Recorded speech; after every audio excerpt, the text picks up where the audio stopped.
to everyone that's been attending the conference. Bonjour à tous ceux qui ont participé à la conférence. Et ce message arrive au jour de clôture. Donc, vous avez déjà entendu plusieurs messages de la part de Kiss.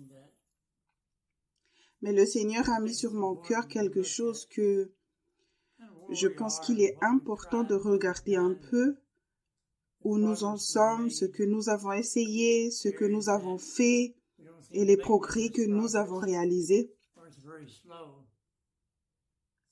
Les domaines dans lesquels nous ne semblons pas faire beaucoup de progrès ou alors très lentement.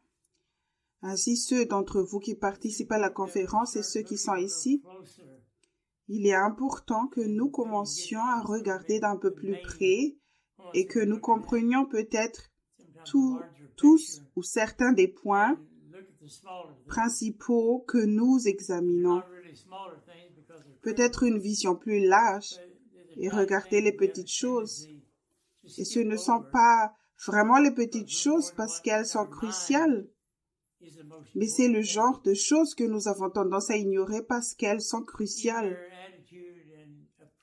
Mais c'est le genre de choses que nous avons tendance à ignorer, que nous allons vers ce qui, dans notre pensée, est plus important, même notre attitude et notre approche envers le Seigneur, qui soit l'auteur et le finisseur de notre foi. Il est l'architecte et il a tout le plan.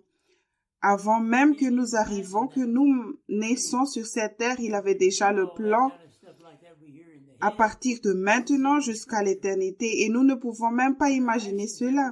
Et nous croyons toutes ces choses que nous entendons dans notre tête parce que c'est dans les Écritures. Mais nos actions disent que nous ne croyons pas vraiment quelque chose comme ça dans notre cœur. Tu réalises donc que qu'il sait déjà qui nous allons être, quelle est sa volonté parfaite pour nous, alors tout ce qu'il va faire dans ta vie, dès ta naissance, c'est d'essayer de t'amener à cet endroit. Et chaque fois que tu t'en éloignes, il va essayer de t'empêcher d'aller dans cette direction. Maintenant, il ne va pas nous détruire pour nous empêcher de prendre le mauvais chemin, mais il va utiliser des méthodes différentes. Il essaiera d'exhorter, il essaiera de reprouver et enfin il essaiera de réprimander. Si cela ne se produit pas et que le temps presse vraiment, si c'est crucial, alors nous commençons à récolter certains fruits que nous avons semés et qui nous montrent que nous allons dans la mauvaise direction pour nous réveiller. Ainsi, il y a de nombreuses manières différentes, mais il n'y a pas un seul d'entre vous qui n'écoute pas ce soir, ça va être diffusé, ni aucun autre chrétien sur cette planète qui compte environ 1 milliard de personnes qui confessent être chrétiennes, mais les 5 autres milliards ou plus sur cette planète qui ne marchent pas avec Christ, il a un plan pour eux, pour qu'ils marchent avec lui. Il a donc un plan pour eux, pour essayer de les amener à un point où ils pourraient vraiment avoir des oreilles pour entendre. Parce que nous connaissons tous Jean 3,16, il ne veut pas qu'aucun ne périsse, mais que nous parvenons tous à une connaissance de son salut. Mais je reviens à ceux d'entre nous qui le cherchent vraiment. Parce que Satan est très rusé, il est très malin.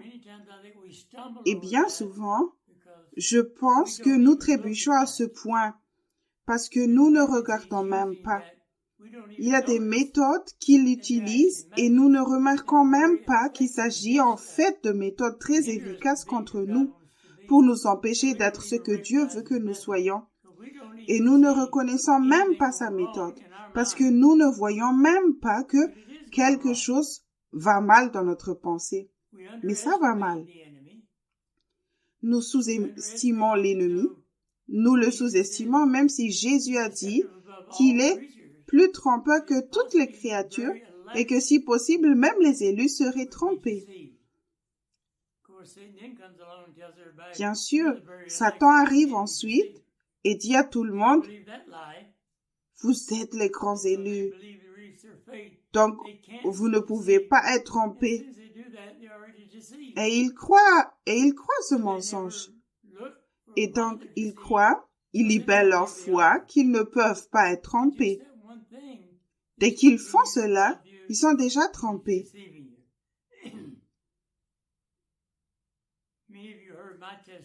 Mais ils ne cherchent jamais à savoir pourquoi ils sont trompés, car ils ne croient pas qu'ils le sont.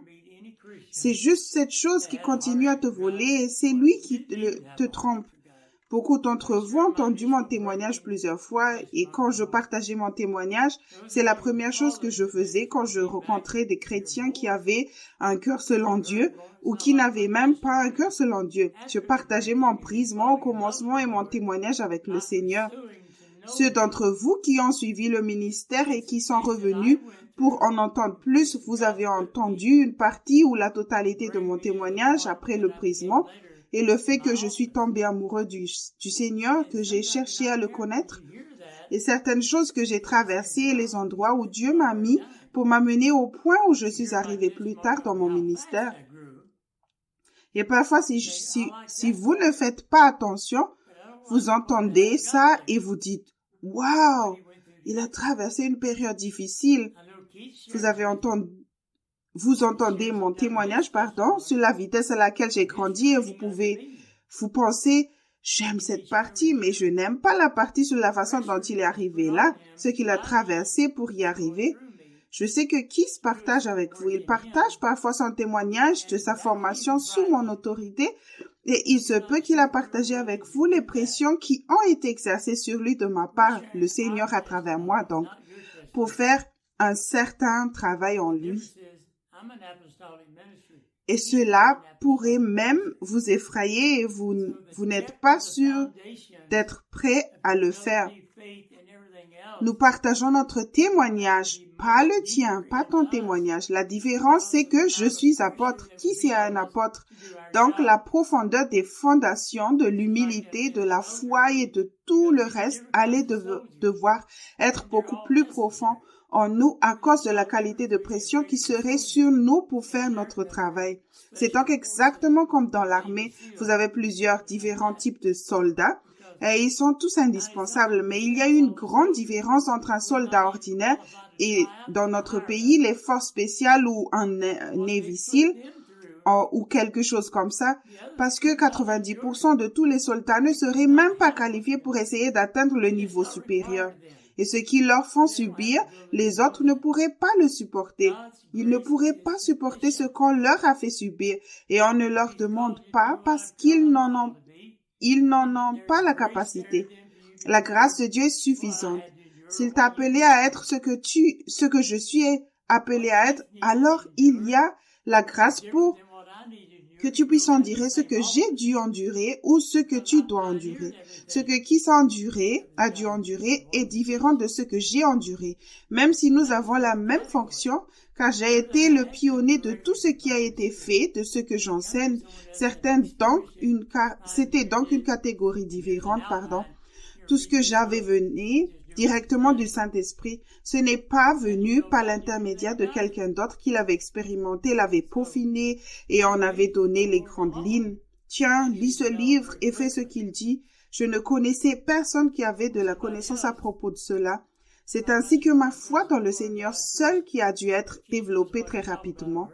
Ou quelqu'un d'autre, je ne sais pas si je fais confiance au Seigneur, mais je crois que qui sait de quoi il parle, ou j'ai entendu son témoignage, alors je vais suivre les instructions, ou j'ai lu le livre de Joseph et le Saint-Esprit en a témoigné, je crois donc cela, alors je vais suivre cela. Ensuite, tu luttes toujours avec ça. Mais une partie de cela est due à ce que tu es appelé à être. Ta foi est importante. Si tu commences à croître, que tu dois passer par les épreuves que Keith ou moi avons traversées pour être ce que tu es censé être et qu'ensuite tu résistes à cela, Satan ne fait que te voler parce que tu résistes à Dieu et que tu te rebelles dans un domaine qu'il n'exigerait même pas de toi pour commencer. C'est vraiment triste. Les principes que tu vas devoir appliquer sont les mêmes. Les fondations sont les mêmes. La profondeur et la force des fondations ne sont pas les mêmes. Tout le monde va devoir faire face à sa seigneurie. Tu vas devoir lui faire confiance de tout ton cœur, mais tu devras peut-être lui faire confiance de tout ton cœur jusqu'à une pression de 6,9 bars. C'est ça? Je devrais peut-être lui faire confiance jusqu'à 689 ou 690 bars de pression. Alors la mienne doit être beaucoup plus forte et profonde. J'espère que tu comprends la différence de ce point dont je parle. Donc, peu importe ton appel, sa grâce est suffisante pour ton appel. J'avais la grâce pour ce qu'il m'appelait à faire. Je n'avais pas de problème avec ça. Je n'ai pas lutté avec cela. Ce n'était pas parce que j'étais citée comme étant plus spirituelle que quelqu'un d'autre. J'avais juste une foi d'enfant.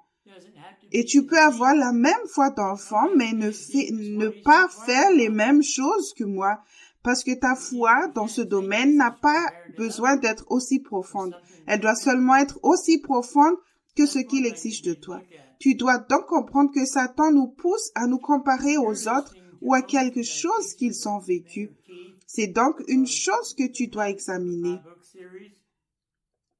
Vous écoutez la plupart de mes enseignements ou de Kiss, ou vous lisez ma série de livres, et vous voyez la vérité exposée dans un autre qui prouve sans l'ombre d'un doute ce dont nous parlons. L'Esprit en témoigne et vous embrassez cette vérité parce que vous savez que c'est la vérité parce que le Saint-Esprit en a témoigné. Mais le faire, c'est autre chose. Nous commençons par le naturel. Parce que c'est ainsi qu'on nous a enseigné. Tout fonctionne à partir du naturel, notre raisonnement ou notre compréhension. C'est une conversion difficile. Et vous ne pouvez pas le faire à partir du domaine naturel. Cela ne peut se faire qu'à partir du monde spirituel. Mais la plupart d'entre nous n'ont jamais appris à vivre dans le monde spirituel. On nous a appris à vivre spirituellement dans le monde naturel. En d'autres termes, faire des choses spirituelles dans le monde naturel. C'est produire le fruit du bien dans l'arbre de la connaissance du bien et du mal. Et vous êtes tous aussi trompés et vous manquez tout autant Dieu que si vous faites le mal. C'est en fait plus dangereux parce que vous savez que le mal est mauvais, mais le bien que vous faites, vous pouvez croire qu'il est bon. Satan vous fera croire que c'est bon juste parce que vous faites une bonne chose. Mais vous le faites avec un mauvais motif, avec une mauvaise attitude à partir d'un mauvais esprit. Et Dieu n'en reçoit aucune gloire. Cela n'a aucune valeur éternelle pour vous si Dieu n'en reçoit pas la gloire. La gloire signifie le mérite qui lui revient. Donc, dans cet enseignement que je sens que Dieu m'a donné de partager avec vous, où il est question de polyvalence. Je suis sûre que la plupart d'entre vous connaissent cela. Nous regardons quelqu'un d'autre et nous disons « Waouh, ils peuvent faire 2 ou 3 choses en même temps, pourtant j'ai du mal à rester concentré sur une seule chose. » Nous regardons donc quelqu'un qui peut faire 2 ou 3 choses à la fois. La raison pour laquelle la plupart d'entre eux peuvent le faire est que l'une d'entre elles ou 2 d'entre elles, ils l'ont fait de manière tellement habituelle, régulière, qu'ils n'ont même pas besoin de réfléchir pour le faire. Ils peuvent donc être en train de faire une tâche, de penser à une autre, et la mémoire musculaire et tout, ça prend le dessus et ils peuvent le faire. Ils peuvent s'asseoir là et jouer du piano, mais vous pouvez aussi chanter une chanson en même temps. C'est difficile de penser aux paroles et aux touches en même temps, vous savez? Alors vous êtes polyvalent en faisant ça. Les choses que vous faites régulièrement à la maison, vous pouvez être en train de faire ça tout en parlant à quelqu'un d'autre de quelque chose d'autre, et tout ça est en quelque sorte comme en pilotage automatique. Maintenant, certains sont un peu plus doués que d'autres pour cela. À quel point êtes-vous doués pour cela? Je ne suis pas meilleur du monde pour ça. Laissez-moi vous poser une autre question. À quel point croyez-vous que Jésus soit doué pour cela? Pour la polyvalence, donc. Cela nous amène à ce dont nous voulons parler aujourd'hui. À quel point croyez-vous que Jésus soit doué pour la polyvalence? Peut-il faire 2 ou 3 choses en même temps? Pourrait-il peut-être faire 4 ou 5 choses en même temps? Nous commençons par la foi dont vous avez. Croyez-vous qu'il pourrait faire 3 choses en même temps? D'accord. Croyez-vous qu'il pourrait faire 10 choses? Vous dites oui.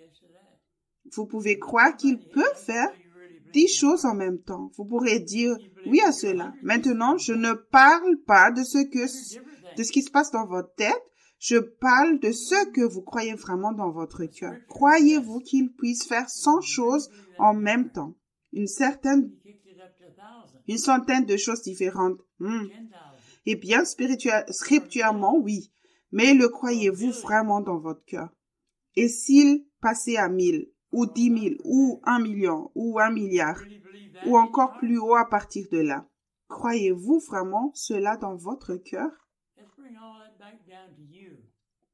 Ramenons tout cela à vous, à toi personnellement.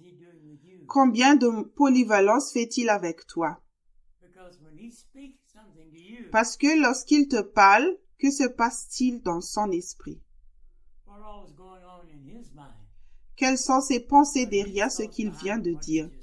Nous connaissons tous l'Écriture qui dit qu'il te sera fait selon ta foi.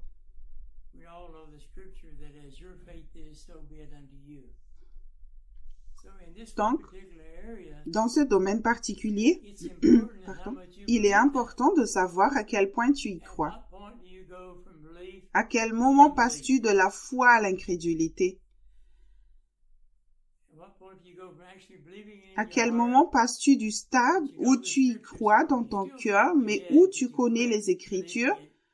Donc, si tu y crois toujours dans ta tête, mais que tu arrêtes d'y croire dans ton cœur, parce que tu crois dans ton cœur et ce que tu fais. Alors, à quel moment cela commence-t-il à basculer? Il est important que tu te poses cette question. 1 Corinthiens 2, je l'ai lu tellement de fois, mais je vais le lire encore une fois, 2 ou 3 versets.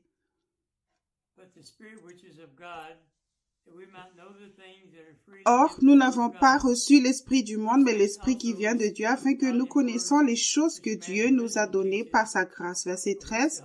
Et nous en parlons non avec des discours concernant la sagesse humaine, mais avec ceux concernant l'esprit, employant un langage spirituel pour les choses spirituelles. Verset 14. Mais l'homme animal ne reçoit pas les choses de l'esprit, car elles sont une folie pour lui, et il ne peut pas le connaître parce que c'est spirituellement qu'on en juge. Si tu entends la vérité dans quelque chose, mon témoignage, celui de Keith, celui de n'importe qui d'autre, sur la façon dont il marche à un certain niveau, as-tu jamais eu un moment où tu en as douté, où cela semble stupide? Eh bien, combien d'entre vous ont déjà lu mes brebis entendent ma voix quand vous avez commencé et ça commence à parler de demander à Dieu quel genre de vêtements à mettre, toutes ces petites choses. À quel point cela semble-t-il insensé dans ta pensée? Si cela semble insensé dans ta tête, cela montre simplement que tu es dans le domaine charnel, dans le naturel, parce que dans le naturel, cela semblera insensé. Tout le monde veut entendre les choses plus profondes de Dieu. Alors si tu restes dans le naturel, plus tu partages les choses profondes de Dieu, plus elles deviendront insensées. Et si tu continues à faire ça, quelqu'un qui a de l'autorité t'entendra et t'enfermera parce qu'il dira « cette personne est folle ».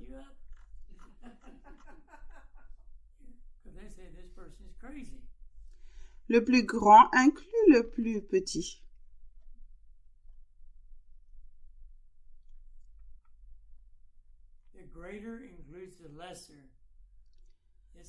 Le plus grand inclut le plus petit.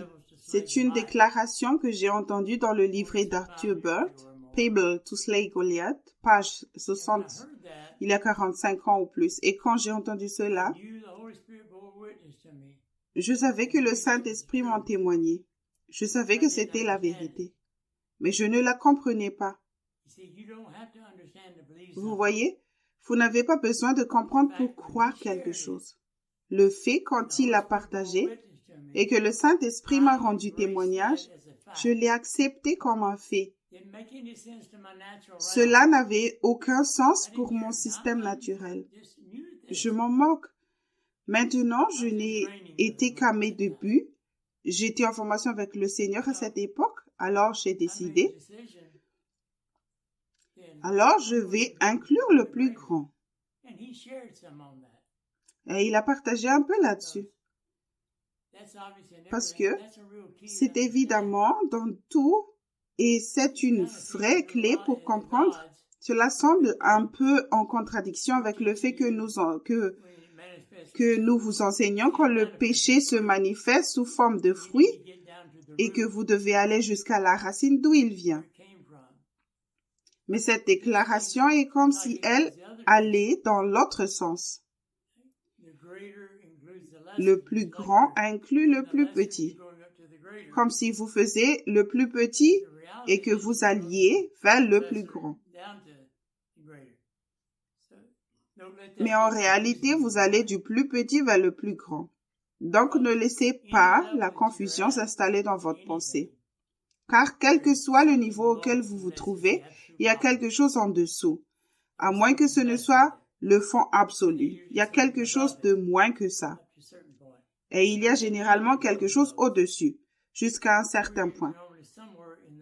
Donc, il y a une fin à ces deux niveaux et nous sommes normalement quelque part au milieu. Mais si tout ce qui est au-dessus contribue à tout ce qui est en dessous, si je peux aller je suis à l'étape 1, je peux aller jusqu'à la cinquième chose au-dessus et l'éliminer. Cela éliminera les autres 4 parce qu'elles dépendent de ce qui vient de la 5e. Mais si je peux aller jusqu'à 9 et éliminer cela, alors tout ce qui vient de 8 est éliminé. Je n'ai pas compris cela, mais à partir de ce moment-là, mon attitude a été la suivante. Je vais chercher Dieu pour qu'il me montre ce qui est le plus grand. Quel est le plus grand objectif? Qu'est-ce qui ne va pas dans ma vie et qui contribue et permet à toutes ces autres choses d'arriver dans ma vie? Parce que si je peux prendre celui-là, vous savez, il inclut tous les autres qui sont moins importants. Maintenant, vous avez tendance à vous éloigner de cela parce que c'est beaucoup plus difficile. L'ennemi va se battre beaucoup plus fort pour vous empêcher d'y arriver. Par exemple, s'il s'agit de 10 choses, le top est 10, vous pouvez en traiter 3 et peut-être 4 raisons pour lesquelles vous en faites 3 de travers. Mais il pourrait y avoir 28 raisons pour lesquelles vous en faites 10 de travers. Il vous faudra donc plus de temps pour y arriver, mais une fois que vous y serez, toutes les autres raisons disparaîtront.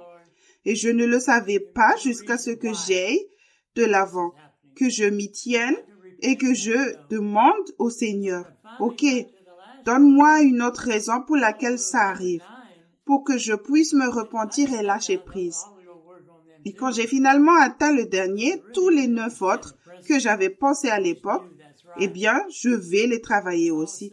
Parce que je ne comprenais pas vraiment le principe. Je savais juste que c'était juste.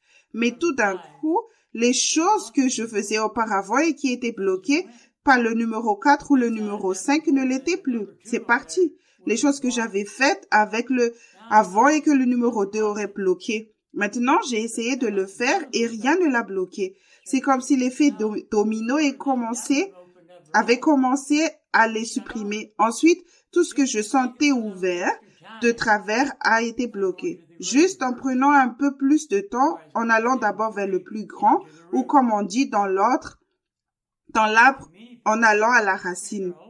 Beaucoup de gens passent leur vie entière à s'occuper de leur fruit, le plus petit. Et si vous l'enlevez, vous n'enlevez que cela. Satan utilise pas seulement cela, car combien d'entre vous ont déjà eu cette pensée? Le fruit qui a manifesté comme le Seigneur m'a convaincu parce que je ne lisais pas assez ma Bible, par exemple. Alors, quelle est la réponse? Seigneur, je suis désolé. Je ne lis pas assez ma Bible. Alors, ce que je vais faire maintenant, c'est que je vais commencer à prendre du temps et je vais commencer à lire ma Bible régulièrement.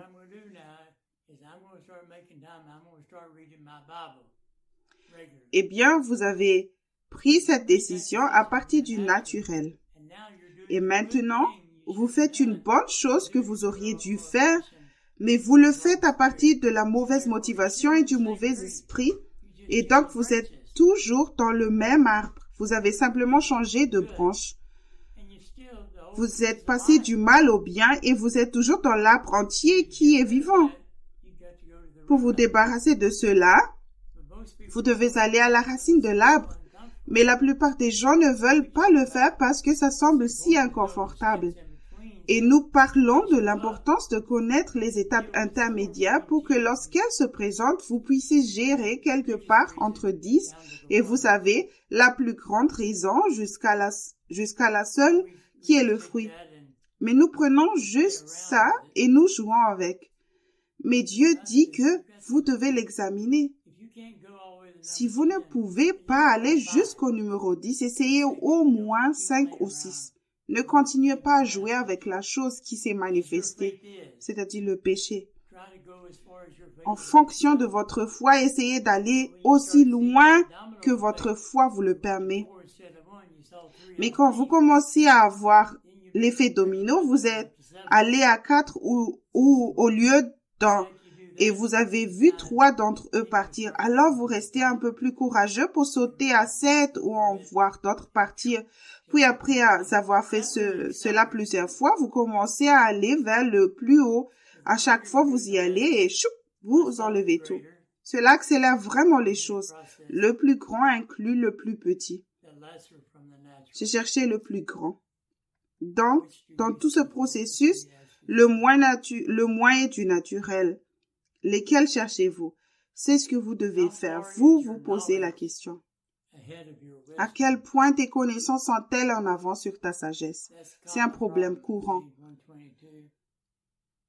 Jacques 1:22 dit, « Mettez en pratique la parole et ne vous bornez pas à l'écouter en vous trompez vous-même par de faux raisonnements. » Vous obtenez une révélation, c'est la connaissance. Mais lorsque vous devenez un pratiquant de cette parole de manière constante, vous allez acquérir de l'expérience et l'expérience va produire de la sagesse. Et cela équilibre vos connaissances car l'Écriture dit que la connaissance enfle, mais la sagesse apporte l'humilité et elle l'équilibre pour que votre connaissance ne vous gonfle pas. C'est donc ce processus qu'il faut suivre. Le problème quand on va dans la plupart des collèges bibliques ou des séminaires, c'est qu'on y reste pendant 4 ans et qu'on obtient des connaissances et qu'on en ressort gonflé d'orgueil et presque sans sagesse. Et c'est juste une façon de faire qui semble correcte, mais ce n'est pas de la discipline. Parce que la discipline, c'était, vous avez obtenu quelques connaissances, ensuite, vous avez dû les mettre en pratique. Vous avez acquis quelques connaissances, puis vous avez dû les mettre en pratique et vous étiez corrigé si vous ne pouviez pas le faire correctement jusqu'à ce que vous puissiez le faire. Ensuite, vous avez acquis d'autres connaissances.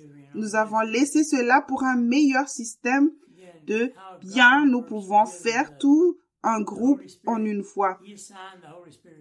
De cette autre façon, mais vous obtiendrez pas le même résultat. C'est la chose principale que je veux aborder ici. C'est encore une fois la façon dont Dieu travaille en traitant avec vous. Le Saint-Esprit, il a désigné le Saint-Esprit comme notre enseignant. Mais tout ce que le Saint-Esprit enseigne vient du Seigneur parce qu'il est l'architecte, il est l'auteur, il est le finisseur. Alors, comme Dieu, comment Dieu note et comment il répond à ses commandements. Ainsi, lorsque le Saint-Esprit ou Dieu enseigne, que ce soit le Père, le Saint-Esprit ou Jésus directement, lorsque Dieu nous enseigne, comment nous note-t-il sur ce qu'il nous enseigne? Vous savez, nous sommes allés à l'école. Le professeur va vous enseigner quelque chose, mais tôt ou tard, il va vous faire passer un test et il va vous noter selon les résultats. Si vous avez été attentif, si vous avez trouvé la bonne réponse, nous savons donc comment nous faisons à l'école. Alors, combien de polyvalence en tant que professeur, Julia ou Patty, avez-vous fait quand vous étiez en classe? Je veux dire, si vous étiez à l'école primaire ou que vous avez des cours de lecture, d'arithmétique ou d'anglais, peut-être de géographie, plus tard, lorsque vous faisiez un test, est-ce que votre test incluait l'anglais, la géographie ou toutes les autres matières? Ou est-ce que c'était généralement le test d'histoire, si c'est ce que vous étudiez ou autre chose. Mais il incluait quelque chose, une certaine quantité. Mais c'était limité à ce que vous testiez en même temps. Vous le testiez à ce niveau scolaire.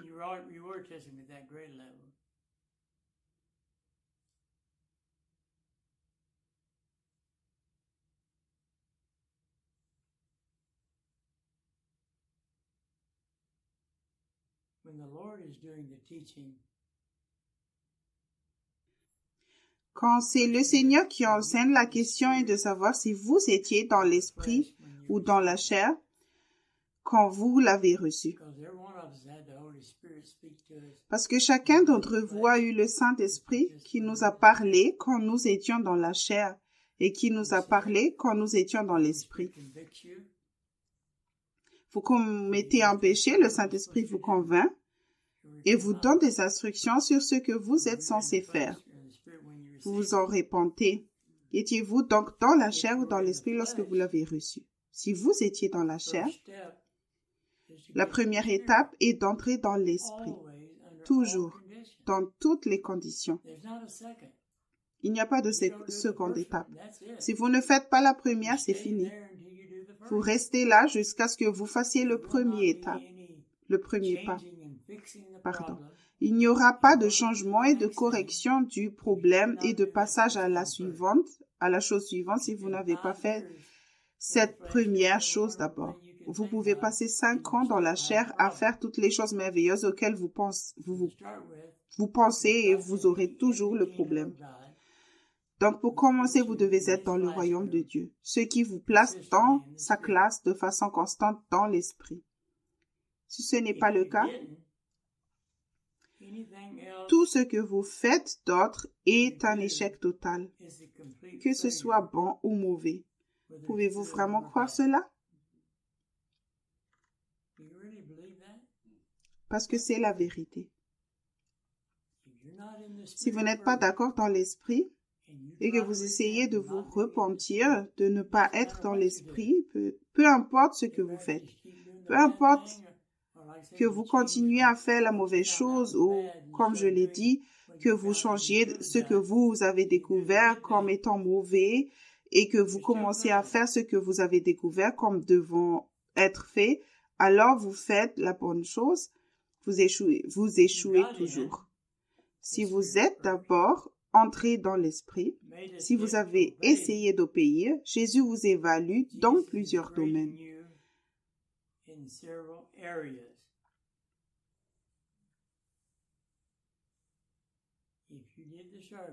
Si vous avez fait le début, vous êtes convaincu.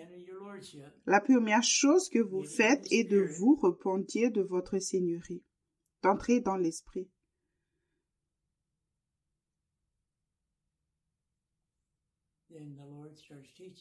Ensuite, le Seigneur commence à vous enseigner.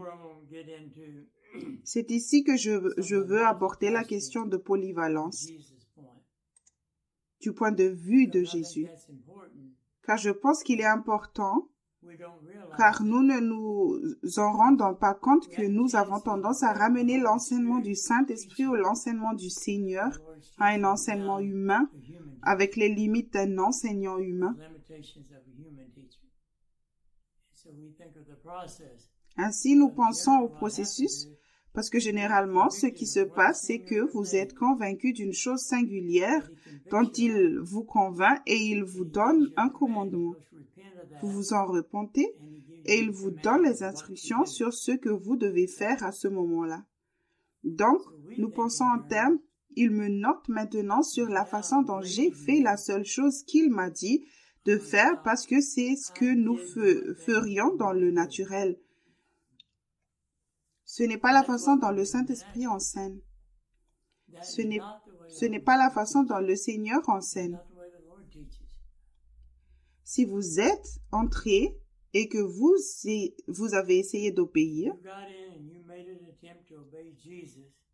Jésus vous évalue dans plusieurs domaines.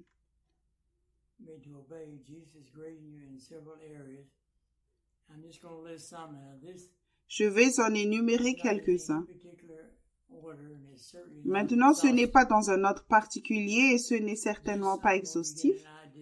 C'est juste pour vous donner une idée du caractère polyvalent de son approche. Parce qu'il vous donne un ordre. Je ne me soucie pas de ce que l'autre est. Je me moque de savoir si c'est va à Tombouctou ou dans les endroits les plus éloignés de cette planète, ou si tu vas mettre une chemise bleue au lieu d'une rouge, ou toutes les petites choses simples de tous les jours dont je parle. S'il te donne un commandement qui te demande de l'énergie ou des efforts, 1 Corinthiens 3 dit que tout ce que tu fais pour faire des efforts sera testé par le feu. Si cela passe en test, tu recevras une récompense qui ira sur ton compte. Si elle brûle, tu subiras la perte de la récompense que tu aurais dû avoir.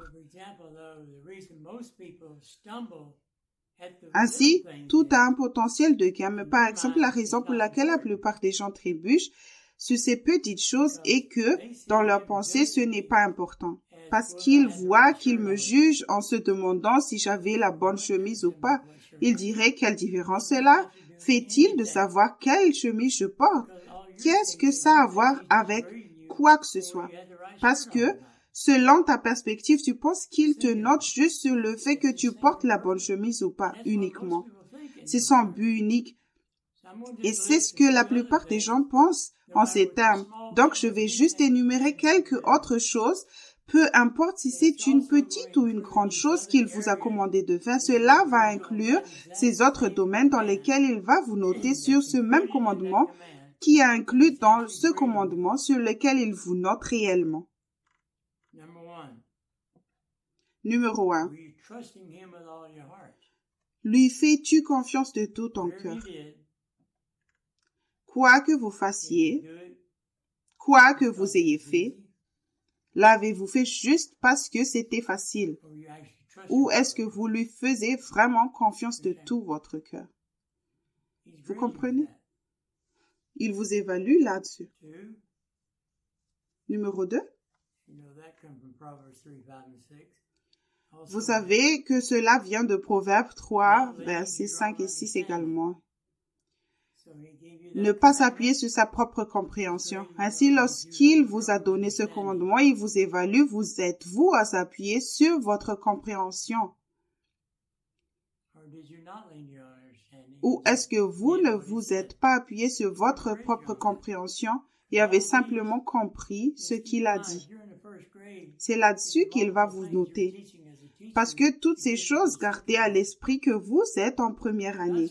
Il y a de nombreuses choses que vous enseignez en tant que professeur pour les amener en deuxième année. Dieu vous enseigne où que vous soyez, mais la différence entre Dieu et vous est que vous pouvez être en première année dans une première matière, en 12e année dans une autre, en 10e année dans une autre, en 5e, vous pouvez être professeur dans une matière. Vous pourriez être en maternelle dans une autre. Et il évalue chacun d'entre eux en fonction de ce que vous êtes, mais aussi en comparaison de ce que vous pourriez être, de ce qu'il exige de vous. Donc, il y a un classement en cours. Numéro 3, le connaître dans toutes ses voies. En d'autres termes, vous ne vous êtes pas appuyé sur votre compréhension. Alors, l'avez-vous reconnu dans toutes vos voies? Parce que parfois, nous ne nous appuyons pas vraiment sur notre propre compréhension, mais nous ne le reconnaissons pas non plus. Nous ne faisons rien. Nous passons outre. Nous le sortons de notre pensée et nous continuons. Numéro 4, l'obéir. Lorsqu'il vous a donné ce commandement, il va vous noter sur votre obéissance à ce commandement. Était-ce une obéissance instantanée ou avez-vous tergiversé 5 minutes, 1 heure, 1 jour ou une semaine?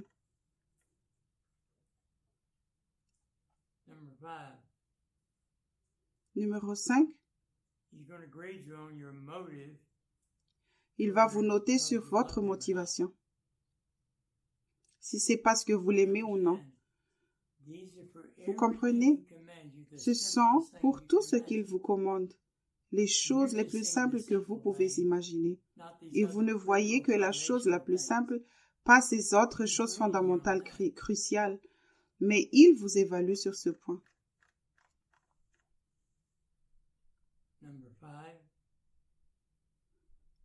Numéro 6.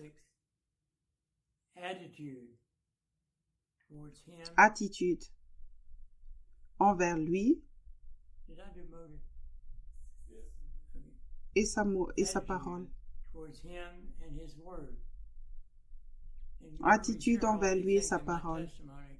Et vous m'avez entendu partager toutes ces choses dans mon témoignage parce que je partage probablement les 3 choses les plus importantes qui se sont produites et qui m'ont permis de grandir comme je l'ai fait. C'est la première chose qui a été réglée. Il est absolument le Seigneur de ma vie.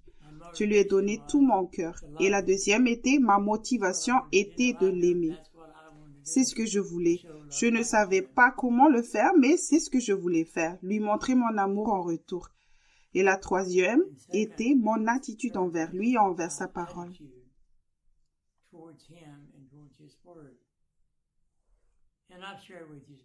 Et j'ai partagé avec vous des témoignages et des choses à ce sujet.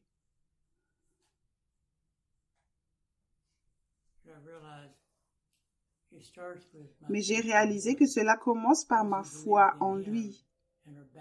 Ceux qui croient en lui et sont baptisés seront sauvés. Pas seulement en croyant aux choses qu'il a dites. Ma foi est en lui, et le plus grand inclut le plus petit. Alors cela inclut tout ce qu'il dit ou fait. Vous voyez la différence? Sinon, vous devez passer en revue 10 millions de choses qu'il a dites ou faites et essayer de travailler en croyant en chacune d'entre elles. Donc, vous partez du plus petit pour essayer d'arriver au plus grand, et j'ai commencé par le plus grand et tout le reste vient ensuite. Alors, tout ce qu'il avait à faire, c'était de me dire quelque chose, et c'était « Oui, Seigneur, tu as entendu cela dans mon témoignage. Je sais que cela semble fou pour certains d'entre vous, mais je dirais qu'avant même de demander une direction à Dieu, la réponse est oui.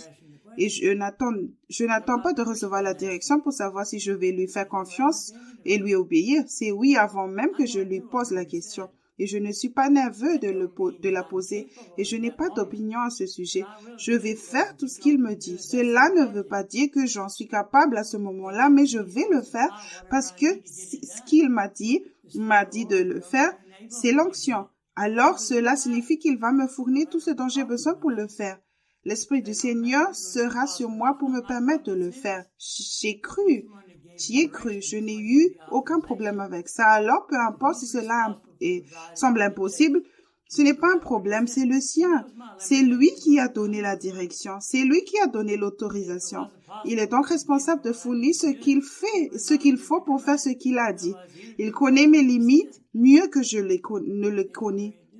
Et si ce n'était pas possible pour lui de me donner tout ce dont j'ai besoin pour le faire, il n'aurait pas donné l'ordre, sinon il m'aurait fait pécher. Il n'y a pas moyen qu'il fasse cela. Alors, on en revient à cette foi d'enfant. Numéro 7. Un autre domaine qu'il évalue est votre force et la profondeur de vos fondations dans chaque domaine. Parce que chacune de ces choses dont il te parle a un fondement qui dépend du niveau de confiance que vous lui accordez et de la profondeur de votre confiance dans ce domaine. Par exemple, dans un domaine, vous pouvez lui faire confiance de tout votre cœur. Dans un autre, vous ne lui faites confiance qu'à 50 ou 30%. Il jugera donc où vous en êtes et vous êtes peut-être à 22% dans ce domaine. Si vous n'en étiez qu'à 20% avant, vous faites des progrès. Si vous faisiez 30 et que vous êtes retombé à 22, vous allez dans la mauvaise direction. Il s'occupe de vous là où vous en êtes dans chaque domaine particulier. Numéro 8, il vous note sur votre foi dans chaque domaine qui est testé. Chaque domaine, donc, s'il partage et vous guide à travers quelque chose. Il peut y avoir plusieurs étapes à franchir. Pour chacune d'entre elles, vous pourriez dire, eh bien, comment s'est comportée ma foi dans ces domaines? Nous pensons à une chose et nous nous disons, comment ma foi s'est-elle comportée? Seigneur, donne-moi une note. Et il peut dire, eh bien, tu as eu 87, mais il a peut-être eu 25 choses sur lesquelles il a testé ta foi et tu as peut-être eu 90 sur certaines, 77 sur quelque chose, et la moyenne de toutes ces choses aurait été le 87. Tu comprends? Mais nous n'entendons qu'une seule chose, mais il connaît toutes les autres qui sont liées à cela et qui font partie de cet ensemble, et nous ne savons même pas qu'il nous notait là-dessus. Mais s'il est le Seigneur, il commencera à s'occuper des raisons pour lesquelles tu n'as pas fait 100 sur chacune d'entre elles, et elles devraient tout apparaître. Donc, dans chaque domaine, ce sera à partir de là où tu es. Parce que si tu as déjà fait du travail ici et que tu peux faire environ 95, alors il te note différemment de ce qu'il ferait si c'était une zone où tu faisais 65 et que tu montais à 75. Il augmenterait quand même. Donc, ce n'est pas seulement toi globalement ce qu'on pense à l'école. Tu es en deuxième année, tu es en troisième année. Non, tu peux être à un niveau différent pour toute ta vie. Tout est séparé. C'est une pierre de fondation et il y a un moyen de le renforcer et il y a des moyens de l'approfondir.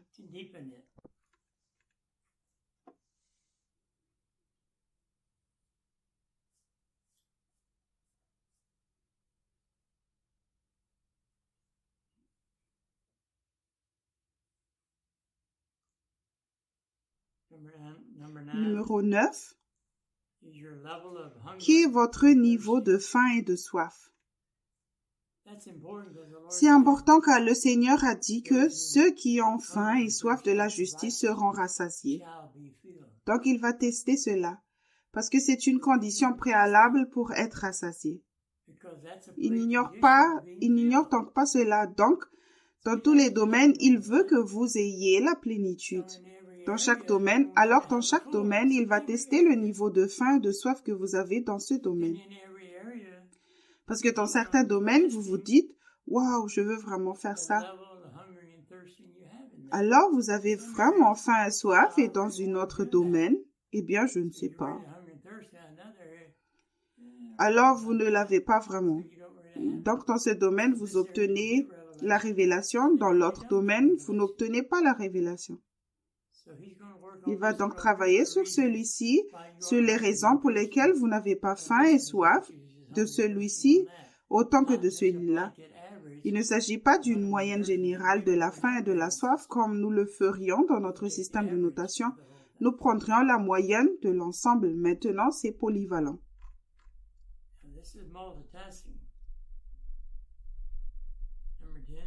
Numéro 10. La volonté de se renier soi-même.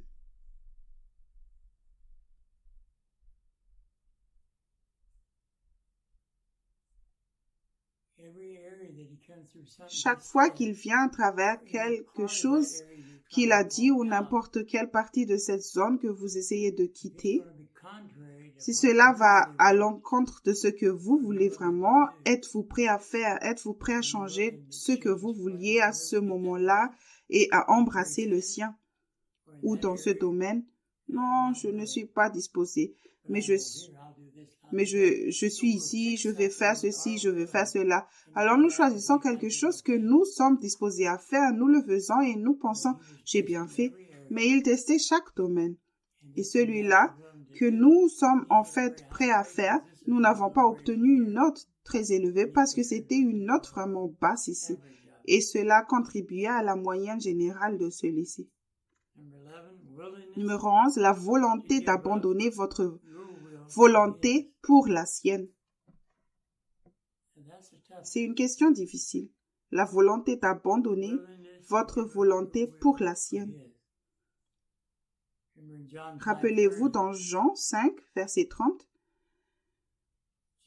Jésus a dit qu'il n'a pas cherché ou consulté sa propre volonté. Dans la Bible amplifiée, mais la volonté et le bon plaisir du Père qui l'a envoyé. Êtes-vous prêt à faire cela?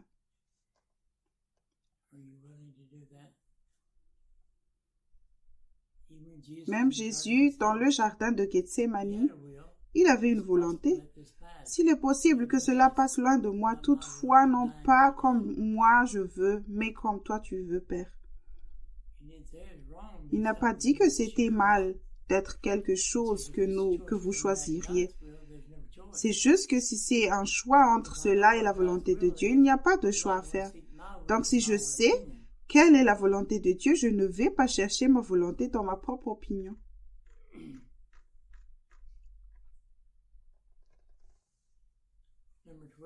Numéro 12. Le Seigneur va vous évaluer au niveau où vous êtes. J'ai déjà partagé cela dans chaque domaine avec l'objectif où vous allez. Maintenant, c'est différent pour chacun, mais s'il s'occupe de vous dans chaque domaine exactement là où vous êtes, pas là où je suis ou Keith ou quelqu'un d'autre est, là où tu es. Avec à l'esprit le but vers lequel il essaie de t'amener. Pas là où il a amené Keith, moi ou quelqu'un d'autre. Pour toi. Et quand tu l'auras atteint, tu seras aussi fidèle que je l'étais quand je l'ai atteint, même si le mien était 3 fois plus élevé.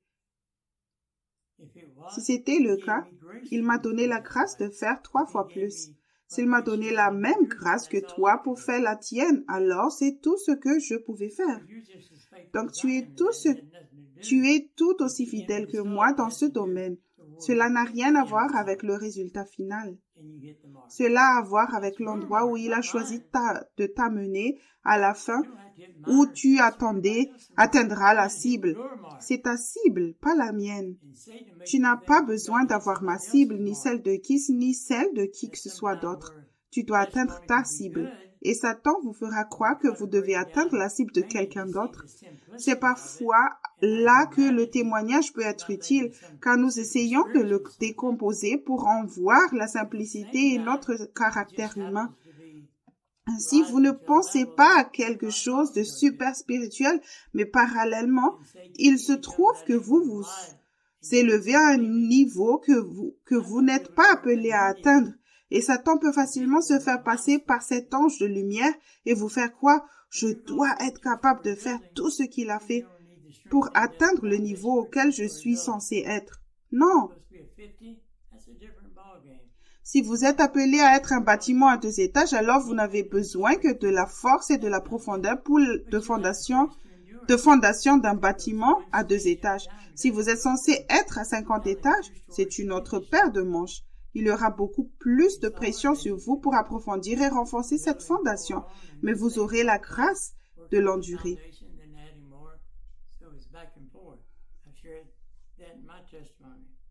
Mais il procède étape par étape. Il ne passe pas du traitement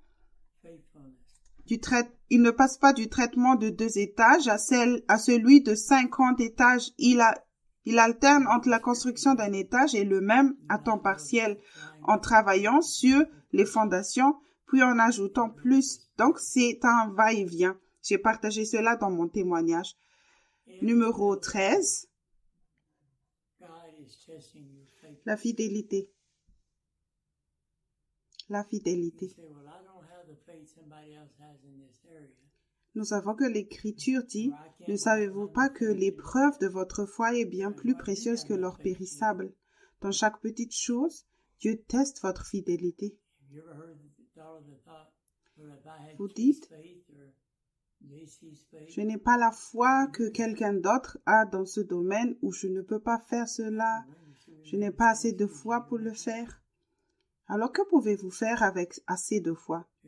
Avez-vous déjà entendu ou pensé la pensée suivante? Eh bien, si j'avais la foi de Keith ou de JC, je pourrais le faire. Non, vous ne le feriez pas. Vous serez toujours en train de trouver les mêmes prétextes que vous faites maintenant parce que sa grâce est suffisante. Et vous pouvez avoir la foi qu'il faut pour faire ce qu'il dit maintenant. Vous dites, si j'en avais plus, je pourrais le faire, mais les Écritures disent que si vous n'êtes pas fidèle dans les petites choses, vous ne le serez pas non plus dans les grandes. Le problème avec ça, c'est que vous n'avez même pas une chance pour les grandes choses. Alors le diable joue avec votre tête. Eh bien, Dieu ne m'aime pas, ce n'est pas juste, il a laissé un tel faire ça et il ne me laisse pas, il ne me laissera pas faire ceci.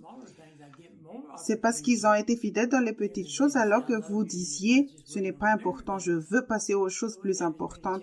Donc, vous n'avez pas été fidèle avec ce qu'il vous a donné. C'est pourquoi le Seigneur m'a demandé de le décomposer. Je l'ai décomposé et j'ai demandé l'approbation de Dieu pour le décomposer.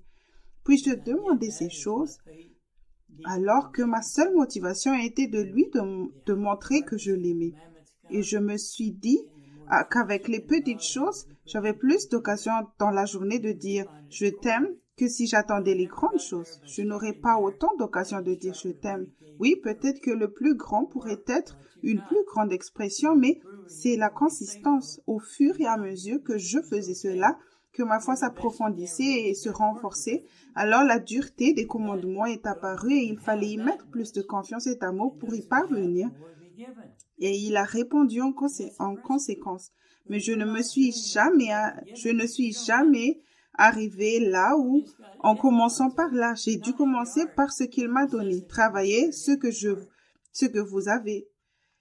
Et quand vous avez prouvé que vous serez fidèle, utilisez le vieux dicton, faites de votre mieux avec ce que vous avez pour travailler. Si vous faites cela, alors vous en avez autant, et ceux qui en ont, on leur en donnera plus. Je veux dire que c'est le principe, mais si vous ne faites pas ce qu'il vous a déjà donné, vous ne l'avez pas. Vous en avez juste une connaissance théorique. Si ce n'est pas dans votre cœur, vous ne le possédez pas dans votre esprit et dans votre cœur.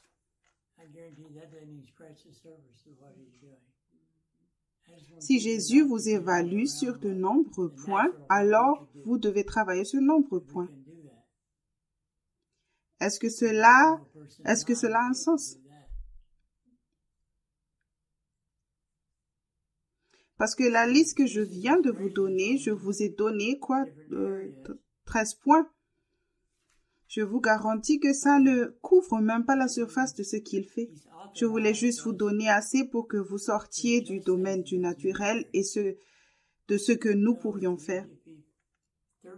Parce que nous ne pourrons pas le faire. Parce qu'il faudrait connaître l'esprit d'une personne pour pouvoir le faire. Donc, si Jésus vous évalue dans certains de ces domaines, cela signifie qu'il nous a autorisés à ajuster les choses dans ces nombreux domaines.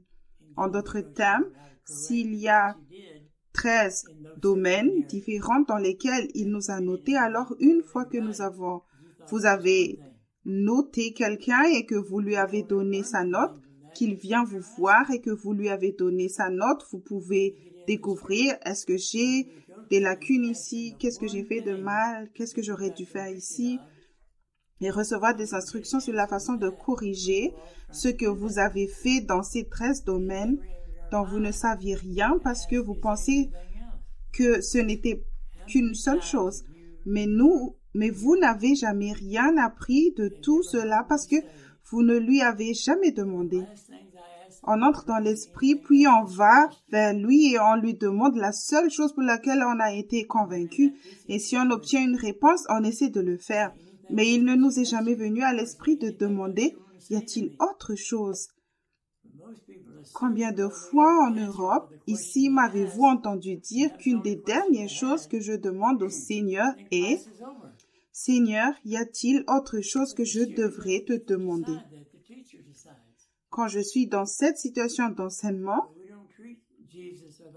d'apprentissage, y a-t-il autre chose que je devrais te demander? Ou y a-t-il autre chose que tu veux me dire? Mais la plupart des gens supposent que parce qu'ils ont obtenu une réponse à la question qu'ils ont posée et que c'était la seule question qu'ils avaient, alors le cours est terminé. Mais ce n'est pas l'étudiant qui décide, c'est l'enseignant. Mais nous ne traitons pas Jésus ou le Saint-Esprit comme s'ils étaient l'enseignant.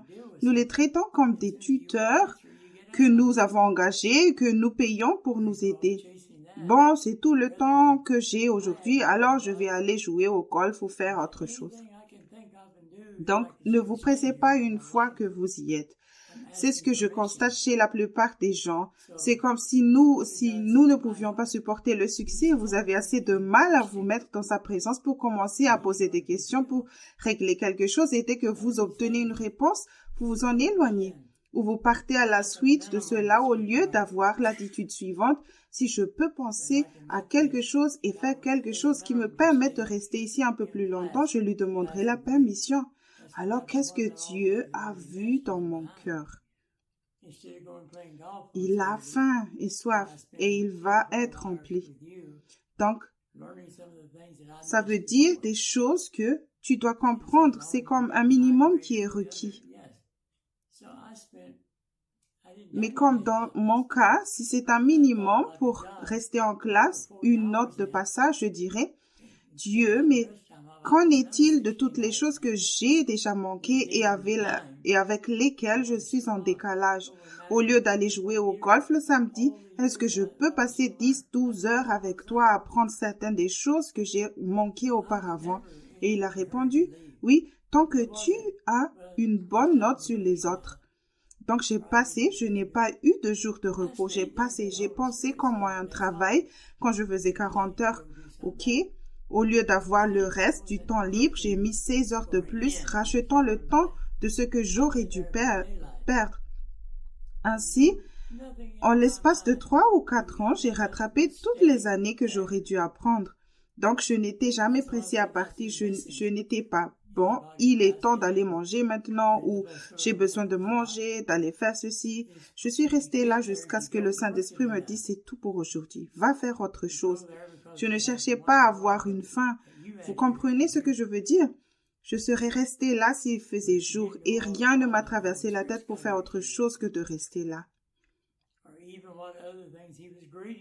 Et c'est l'une des choses que je vois manquer dans le corps de Christ, et souvent chez les amis de SOLM. C'est que lorsqu'on y va, on n'y travaille pas assez. Vous y allez parce que vous avez un problème, que vous avez des oreilles pour entendre. Mais vous ne connaissez pas tous les problèmes que le Saint-Esprit peut entendre. Mais vous ne connaissez pas tous les problèmes dont le Saint-Esprit a des oreilles pour entendre. Ou même sur quelle autre chose il vous évaluait quand vous avez posé cette seule question. Alors ne suppose pas que vous savez quelque chose. Ne pense pas. Point final. C'est la même chose que Jésus. Je ne cherche pas et ne consulte pas ma propre volonté, mais la volonté de mon Père. Pensez-vous que c'est la volonté du Père que le Saint-Esprit vous enseigne toutes ces choses comme Jésus a dit qu'il le ferait? Alors pourquoi cherchons-nous autre chose que cela? Il devrait être celui qui prend l'initiative de venir à côté. Je devrais chercher l'opportunité de venir à ses côtés. Mais je ne suis pas du tout pressé de sortir de la salle de classe. Je ne suis pas prêt pour le temps libre car il sait que je suis capable de gérer. Il promet, je ne t'éprouverai pas au-delà de ce que tu es capable d'endurer. Je ferai en sorte que tu puisses t'échapper. Donc, il ne va pas vous surcharger et vous dire tellement de choses que vous ne pourrez pas les gérer. Parce que chaque fois qu'il vous dit quelque chose, c'est l'onction. Il vous a autorisé à être cela. Et j'ai compris cela très tôt à propos de l'onction. Tout d'abord, lorsque Dieu m'a finalement appelé dans le ministère, j'ai réalisé, OK, il m'a autorisé à être un étudiant, à étudier. Je ne savais même pas pourquoi j'étais étudiant. Il m'avait appelé dans le ministère, il ne m'avait pas donné le ministère, donc je suis autorisée, je suis oint pour être un étudiant. Cela signifie que je suis autorisée, le Saint-Esprit à être sur moi, à me permettre d'être le genre d'étudiant qu'il veut que je sois. Et avec cette direction, cette onction, il m'a aussi autorisé à recevoir tout ce dont j'ai besoin pour pouvoir faire ce qu'il m'a autorisé à faire. Donc, quelqu'un dit, eh bien, je ne peux pas me concentrer aussi longtemps. Tu le peux s'il augmente ta concentration. Alors, tu dois croire. Eh bien, alors, il l'augmentera. Ou, dans mon cas, eh bien, je ne pourrais pas m'asseoir aussi longtemps, mon dos me ferait mal. Non, je pourrais rester assis toute la nuit, tant qu'il le dit. Et mon dos ne me ferait pas mal. Ou je dirais simplement, Seigneur, est-ce que ça va être un obstacle? Et il dit, non. Et je n'y pense plus. Et ce n'est pas un obstacle. Il connaît toutes ces choses. Et si quelque chose doit être ajusté, Il te donnera la grâce de le faire ou il te libérera de cette tâche. Il t'offrira un moyen de t'échapper. Cela revient à cette foi en lui. Ne pas essayer de croire tout ce qu'il dit. Ne vous limitez pas à ce qui peut être fait naturellement. Vivez dans le royaume de Dieu et améliorez-vous. Vivez dans le royaume de Dieu et continuez à vous améliorer.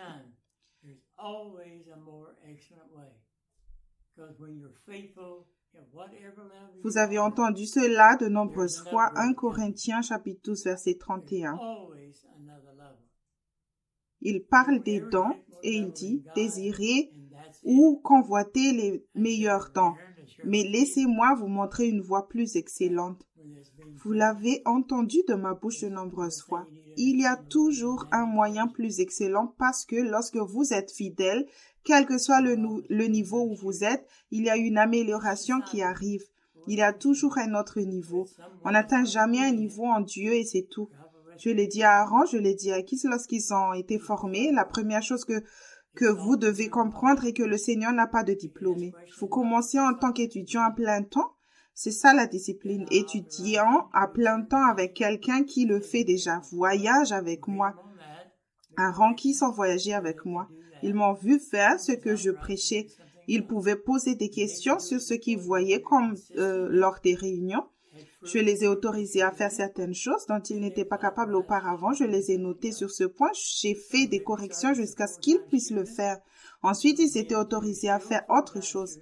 Lorsqu'ils étaient capables de le faire de manière consistante, qu'ils avaient des fruits prouvant qu'ils pouvaient le faire, alors ils étaient autorisés à commencer à faire une autre chose.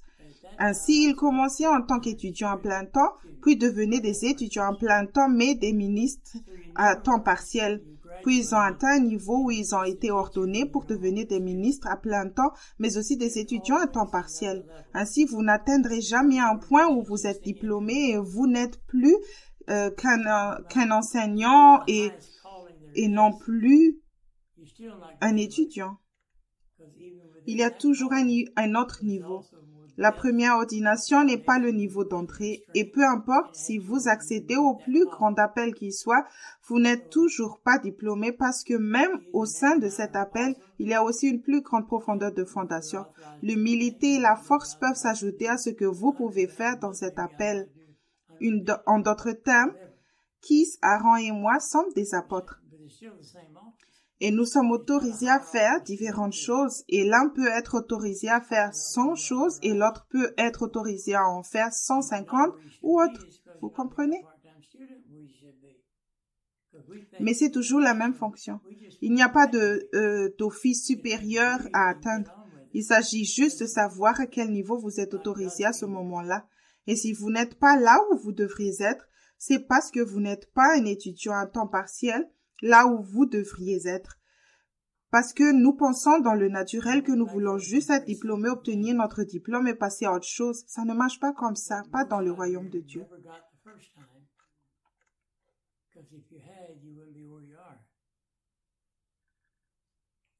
Je reviens sur des choses très simples que la plupart d'entre vous n'ont jamais comprises la première fois. Car si c'était le cas, vous ne seriez pas là où vous êtes. Parce que si vous savez que vous n'êtes pas là où vous devriez être en ce moment, je vous garantis que vous avez entendu ce soir les raisons. Ce n'est peut-être pas tout, mais c'est assez pour que vous puissiez grandir si vite pour que vous en aurez la tête qui tourne. Si vous traitez effacé face à ce que vous avez entendu ce soir, plus d'excuses. Faites-le bien dès la première fois, entrez dans l'esprit, taisez-vous. Il ne s'intéresse pas à vos opinions sur quoi que ce soit. Ayez un cœur qui le suit pour les bonnes raisons, le bon motif, la bonne attitude et obéissez-lui simplement parce que vous l'aimez. N'essayez pas de comprendre quoi que ce soit. La foi n'a pas besoin de savoir. J'ai juste besoin d'entendre ce qu'il dit et je le veux. J'ai donc faim et soif, je frappe, je cherche et la porte s'ouvre. Vous devez fournir cette partie. Il ne va pas vous forcer à le faire. Nous sommes si nombreux à agir comme si Dieu allait nous imposer quelque chose. Eh bien, depuis combien de temps êtes-vous dans ce ministère? s'il devait vous forcer à le faire, vous devriez déjà marcher sur l'eau, vous savez. Le fait que vous ne le fassiez pas montre qu'il ne va pas vous forcer à le faire. Et vous ne lui faites pas une faveur en le faisant. C'est lui qui vous fait une faveur.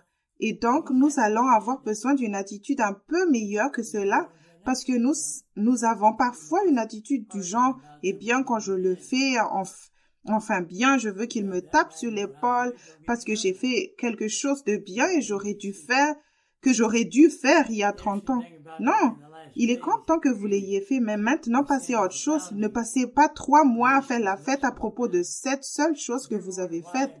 Vous l'avez obtenue, maintenant vous savez comment le faire. Allez en chercher une autre et continuez à la chercher. Ce qui est intéressant dans le fait d'être dans les derniers jours où le péché abonde, c'est que la grâce surabonde. Vous êtes-vous déjà demandé pourquoi l'une des doctrines enseignées dans le monde entier en ce moment et Satan en a une après l'autre, chaque fois qu'il y a quelque chose à un moment où Dieu va faire quelque chose d'important, Satan inonde immédiatement le marché de contrefaçon pour que vous ayez peur. Soit vous pensez que la vraie est mauvaise, soit vous avez peur de l'essayer parce qu'il y a un conflit. Et cela concerne la grâce. Ils prennent un passage de la Bible, la grâce de Dieu est suffisante et ça veut dire qu'il n'y a rien que vous puissiez faire parce que la grâce est imméritée. Donc, il n'y a rien que vous puissiez faire. Donc, tout est déjà prédestiné. Dieu l'a ordonné. Cela va se produire. Peu importe ce que vous faites ou non, sa grâce est suffisante. Eh bien, vous savez ce que vous êtes appelé à être. Vous savez quel standard Dieu vous a appelé à être. Êtes-vous là? Si sa grâce est suffisante et n'exige rien de votre part, alors pourquoi n'êtes-vous pas là où vous êtes censé être? Expliquez-moi ça. Quand allez-vous y arriver? Comment pouvez-vous savoir que vous avez des années de retard si sa grâce est suffisante et que vous n'avez rien à faire? Si sa grâce est suffisante lorsque vous remplissez ces conditions pour une grâce suffisante. Dieu dit, je fais grâce aux humbles, je résiste aux orgueilleux. Qu'est-ce que nous ne croyons pas à ce sujet? Lorsque vous êtes le Seigneur de votre vie, il vous résiste. Vous ne ferez aucun progrès. Lorsque vous êtes humble et qu'il est Seigneur, il ne vous donne pas seulement la grâce, mais il vous donne toute la grâce dont vous avez besoin pour être ce qu'il vous appelle à être maintenant. Et le fait est qu'il nous autorise à aller à des niveaux maintenant que nous n'avons jamais été autorisés à aller avant à cause des temps dans lesquels nous vivons. Ainsi, certains d'entre nous peuvent revenir en arrière et s'étonner de la vitesse à laquelle j'ai grandi. Parce que je partage cette partie de mon témoignage, les gens ont encore du mal à comprendre à quelle vitesse j'ai grandi sans livre ni rien d'autre. Et puis c'était il y a presque 50 ans. Maintenant, vous avez toutes les séries de livres. Nous sommes 50 ans plus près de la venue du Seigneur, donc nous sommes plus dans les derniers jours, nous voyons plus de signes. Ainsi, alors que le péché abonde, la grâce surabonde. Eh bien, le péché abonde davantage sur cette terre qu'il y a 50 ans lorsque je recevais le message. Cela signifie qu'il y a plus de grâce disponible ici maintenant pour vous qu'il n'y en avait quand j'ai commencé. Alors, quelle est votre excuse? Parce que certains d'entre vous agissent comme s'il y avait plus de grâce il y a 50 ans. Il n'y en avait pas.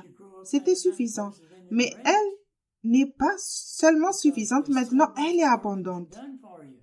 C'est le moment non seulement d'avoir suffisamment de grâce pour grandir et arriver là où vous êtes censé être, mais aussi de grandir à un rythme sans précédent parce qu'il y a tellement de choses qui ont déjà été faites pour vous. C'est comme la technologie.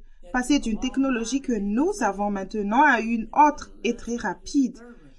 Mais à l'origine, elle provenait d'une technologie antérieure de son processeur qui prenait beaucoup de temps pour arriver au deuxième processeur et un peu moins pour arriver au troisième. Mais maintenant, au moment où un processeur sort, un autre est déjà prêt à sortir. Et c'est ce que vous devriez être. Donc là, De là où j'étais, la grâce que j'avais, vous avez plus de grâce. Donc, dans ma tête, ça m'a toujours rendu perplexe. Je pense que tout le monde devrait grandir beaucoup plus vite que moi. Et la plupart d'entre vous ne le croient pas dans leur cœur. Dans votre tête, vous croyez que je suis allée à ce rythme à cause de mon appel? Non, c'est à cause de mon appel que j'ai eu besoin de plus de grâce parce que c'était un entraînement plus difficile dans la région. Mais cela n'aurait fait aucune différence. Je ne savais même pas ce que j'étais appelée à être. Et donc, lorsque je faisais ce que j'essaie de faire à la plupart d'entre vous, la consistance. Je le faisais alors que je ne savais rien d'un appel. Il s'agissait simplement de faire les mêmes choses de base que j'ai enseigné à chacun d'entre vous à faire sans avoir à passer le genre d'heures que j'ai passé avec le Saint-Esprit à creuser dans la Bible et à les mettre ensemble. Alors regardez ce que vous croyez et commencez à laisser le Seigneur vous montrer les raisons pour lesquelles vous ne croyez pas la vérité, parce qu'il est dit, encore une fois, qu'il vous sera fait selon votre foi. Et souvenez-vous, il nous note. Il note tout. Alors, quand vous serez devant lui, demandez-lui de vous parler de tout ce qu'il vous a évalué maintenant. Pas seulement la chose sur laquelle vous êtes venu parce que vous aviez des yeux pour voir et dont vous avez été convaincu. Seigneur, sur quoi d'autre est-ce que tu m'évalues pendant que j'essaie de faire cette chose? Et vous pouvez faire de sérieux progrès dans tous les domaines. Donc, vous avez fait une chose et pourtant, vous avez maintenant des opportunités d'obtenir la réponse pour 20 autres. Pourtant, vous n'avez rien fait que vous étiez conscient de faire. Pourtant, vous avez été évalué parce que vous avez fait quelque chose et vous ne savez même pas ce que vous avez fait. Donc, ce n'est pas comme si vous deviez aller le savoir et le faire. Il vous montre simplement ce que vous avez fait et pourquoi c'était mal et ce que vous auriez dû faire. Regarde comme c'est rapide. En s'asseyant simplement dans sa présence et en ne faisant rien d'autre qu'écouter et en croyant et en ne le rabaissant pas à notre technologie, en s'élevant vers la sienne. Nous n'en avons même pas un aperçu, car c'est plus haut que les cieux. Cela représente des millions d'années-lumière et nous avons du mal à voir 30 pieds devant nous. Vous devez donc travailler votre foi dans ce domaine. Pourquoi est-ce que je ne crois pas vraiment que c'est aussi haut? Parce que, pour moi, je le crois. Et parce que je le crois, je serais stupide d'essayer de l'aider. Et je ne vois rien de plus stupide que d'essayer d'aider quelqu'un qui est beaucoup plus intelligent que soi, parce que ça vous donne juste l'air ridicule. Il finirait par les signes des derniers jours. Dans 2 Timothée 3, verset 7, ils apprennent toujours, mais ne parviennent jamais à la connaissance de la vérité. C'est un retour à 1 Corinthiens 2. Cela semble insensé dans l'esprit.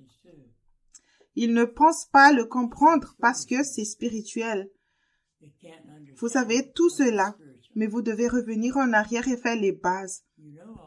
Et si vous ne le faites pas, c'est parce que vous n'y croyez pas ou que vous ne lui faites pas confiance. Alors faites-le simplement, mais allez vers le plus grand et commencez à avoir l'effet domino. Vous avez passé trop de temps à vous occuper de l'arbre, du fruit et bien souvent essayez de vous en occuper en faisant de bonnes choses, mais pas vraiment parce que vous ne pouvez pas vraiment vous en occuper dans l'esprit sans vous occuper de la racine parce qu'elle ne fera que repousser.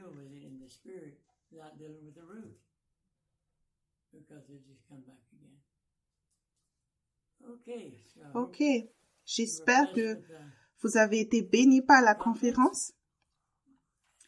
Keith vous a donné beaucoup de choses à travailler. J'espère que cela vous donne quelques éléments de réflexion, mais revenez en arrière et restez simple. Dieu n'est pas l'auteur de la confusion. Amen.